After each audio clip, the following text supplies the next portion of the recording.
Hello and welcome to my channel. Today we'll be looking at Haiti and the Haitian Revolution. When most people think about Haiti, they think about the natural disasters that destroyed the country. They think about the 2010 earthquake, and they also think about how Haiti is one of the poorest nations in the Western Hemisphere. But there is more to Haiti than just that.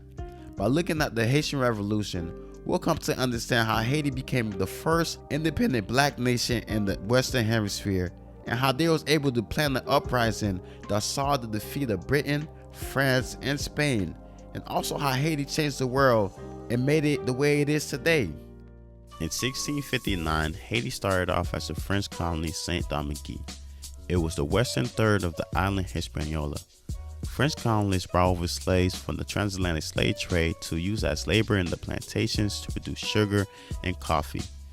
With the plantations and the free labor force established, Saint Domingue became an enormous source of wealth for France, and by the 1760s it had become the most profitable colony in the Americas.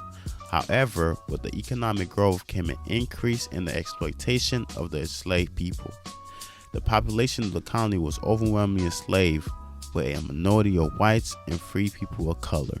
In 1789, while the colony was flourishing, the French Revolution broke out in mainland France.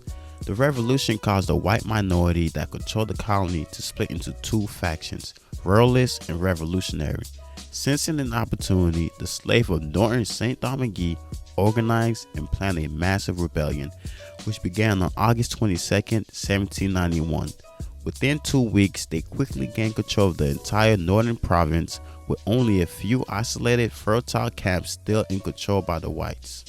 During this time of fighting, the rebels were not demanding independence from France, but were demanding freedom from slavery. Despite that, the newly elected Legislative Assembly in France were determined to stop the revolt, so they dispatched 6,000 soldiers to the island. This conflict didn't go unnoticed by other nations, so in 1793, both Britain and Spain decided to enter the conflict, seeking to lessen French control in the island. Britain wanted access to the wealth that Saint Domingue provided, while Spain, who already controlled the eastern half of the island, wanted total control. To prevent military disaster, French commissioners Leguerre Félicité Sonota and Etienne Pouverel freed the slave in Saint Dominique in their Declaration of Abolition on August 29, 1793. This was a big achievement for the former slaves and a shock to the nations, as they were able to gain civil and political rights in the New World. At this point in time, Toussaint Louverture, a self-educated former slave and one of the most successful black commanders, was on the side of Spain fighting against France. Later, due to some obscure reason, he turned against Spain and joined forces with France. Like other rebels, Toussaint wasn't seeking independence from France, but wanted Saint Domingue to be rebuilt by blacks and whites, with slavery being abolished. So in 1795, with his help, France was able to gain control of Santo Domingo from Spain and made them cease attacks on Saint Domingue. Meanwhile, with Spain defeated, Britain still had ambitions to control the island. So in 1795, they initiated the Great Push to conquer Saint Domingue. However, their ships were wrecked by a storm before they were able to reach the island, so their plans had to be halted. In 1796, they continued to have bad fortune and were plagued by yellow fever. Out of the 60,000 soldiers that left Britain, only 10,000 made it to Saint Domingue. With British numbers decreasing, Toussaint began his attack, and by July 1797, British Colonel Thomas Maitland wanted a total withdrawal from Saint Domingue.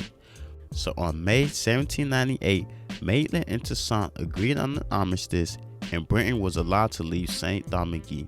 By defeating Britain, Toussaint was later able to consolidate control on the island, and in 1801 he issued a constitution that made him governor for life. However, then leader of France, Napoleon Bonaparte, had other plans. He wanted to secretly restore slavery on the island, so he later dispatched a large force of French soldiers to Saint Domingue under the guise of expedition. He also ordered his men to respect Toussaint until the forces were established. Then they would summon Toussaint to arrest him. In 1802, with their forces established, France invaded Saint Domingue. They ordered Commander Henry Christophe to surrender the city of Le Cap. However, France underestimated their thirst for freedom and unwillingness to go back to life in chains. Rather than surrendering, they set the city on fire. And with that, the fight between the former slave and slave masters resumed. Eventually, the battle at Crête-à-la-Pierre fortress became the main focus as Toussaint and Commander Jean-Jacques Dessalines joined together to stop France. Toussaint fought on the field while Dessalines held down the fort. They were able to hold back French forces while defiantly singing songs of the French Revolution, emphasizing the right of all men to be equal and free. This psychological warfare worked. Some French soldiers began to question the reason for fighting for black enslavement when the French Revolution promised to make all men free. Unfortunately, on the night of March 24, 1802, after 20 days of fighting, Dessalines ordered his men to abandon the fort. They had ran out of food and ammunition. On April 25, 1802, the situation got better for France when Commander Henry Christophe, along with much of the Haitian army, defected to their side. France promised slavery would not be restored to the island, so after being promised their freedom, Toussaint and Dessalines agreed to surrender. However, Toussaint was deceived, captured, and shipped to France, where he later died, while Dessalines was rewarded and became governor of Saint Mark. Despite the loss of these high commanders, the black resistance did not stop.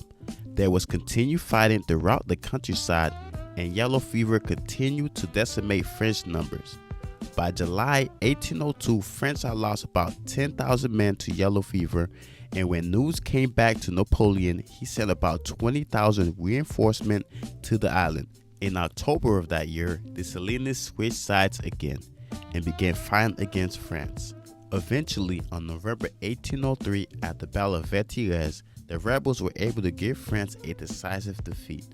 France later surrendered and were allowed to leave the island aboard British ships. And finally, on January 1st, 1804, from the city of Gonaïves, Dessalines officially declared Haiti's independence.